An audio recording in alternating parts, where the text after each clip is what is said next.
do kisha dëshirë që të mos ishin në Amerikë, po të ishin këtë vend mrekullueshëm që i ka dhënë gjitha këto burime natyrore të mira Zoti, po që për fat keq po kthehet dal nga dal drejt një diktature, drejt një regjimi. Do kisha shumë dëshirë. Dhe këtë nuk e them politikisht, sinqerisht nuk e them politikisht. Është një gjendje shumë e mjerueshme për shtetasit shqiptar. Pra i përket zonës shpirtit Shqipërisë. Pra Shqipëria është zemra, Kosova është shpirti. Dhe ti ke ardhe ke filluar profesionin tat në Shqipëri.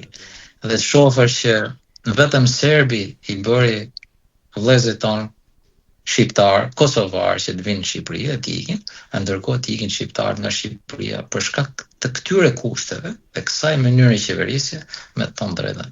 Është për të vonë, është e mjerueshme, është për të ardhur keq. Të ndryshoj diçka, por me të thënë drejtën e shoh pamundur përderisa vazhdojnë pushtet personazhe të cilët për 30 e sa vite vazhdojnë të thonë të njëjtat gjëra. Kështu që ty të uroj sukses. Unë do jap modelin tim. Unë të premtoj që do jap modelin tim. Nuk do ndikohem nga askush sepse ndjej veten të formuar profesionalisht dhe të pavarur se nuk jam debitor as kujt, por këtu ku jam dhe për çfarë jam.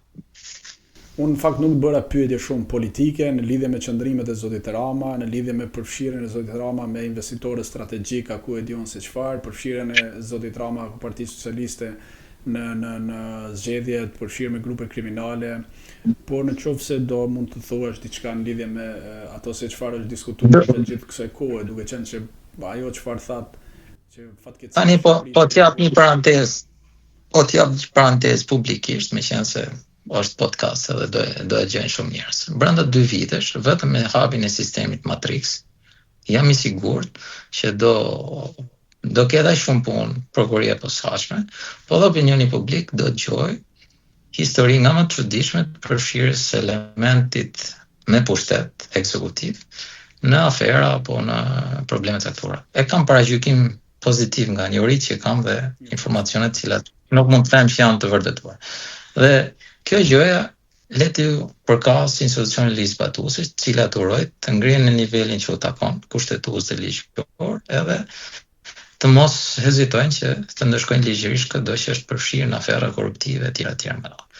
Pra, politikisht njerëzit mund të thonë gjithçka, kurse unë do ta nis ligjërimin tim në çdo rast nga fakt. Pra, mbasi të paraqes faktin, do them dhe qëndrimin tim. Pra, unë realisht sot jo si deputet i Partisë Demokratike, po si shtetas shqiptar, besoj fort që në Shqipëri mungon arsimimi, mungon sistemi shëndetësor dhe mungon rendi i qetësia. Këto janë 3 arsyet për të cilat njerëzit emigrojnë. Patjetër, edhe një nga arsyet është që të ikjes edhe time, në fakt, edhe shumë të tjera. Dhe për këtë kanë faj gjithë forcat politike në Shqipëri deri më sot. Pra, investimi kryesor është që po u arritën këto 3 gjëra në ekonominë e tregut, sistemi i iniciativës lirë dhe zhvillimit shoqëror, ekonomik, të bën të mundur që të aplikosh dhe të vetë organizohesh në veprimtari tregtare ekonomike nga më të. Po si pate këto 3 elementë kyç, është shumë e vështirë. Jo, mjafton shihni klimën e biznesit, investime strategjike për 2025 në Departamenti Amerikan i Shtetit. Diskutuam para pak kohësh me kolegët e mi, në fakt është një gjë që po përsëritet dhe po dita ditës. Marian, shumë faleminderit. Faleminderit për ju. Uroj dhe shpresoj që kur të vi vizita në ardhshme në Shqipëri dhe t'ju takoj. Patjetër. Do shohim. Ju faleminderit edhe një herë. Faleminderit punë të mirë. Miq, këtu i erdhi fundi episodit të radhës. Faleminderit Arian Dojës dhe shihemi në episodin e radhës. Mos harroni bëni subscribe kanalin Ma Shqip me Flamur Vezaj. Gjithashtu shumë shpejt do të lançoj edhe portalin mediatik mashqip.com që do të jetë shumë ndryshe nga të tjerët. Faleminderit dhe mirupafshim.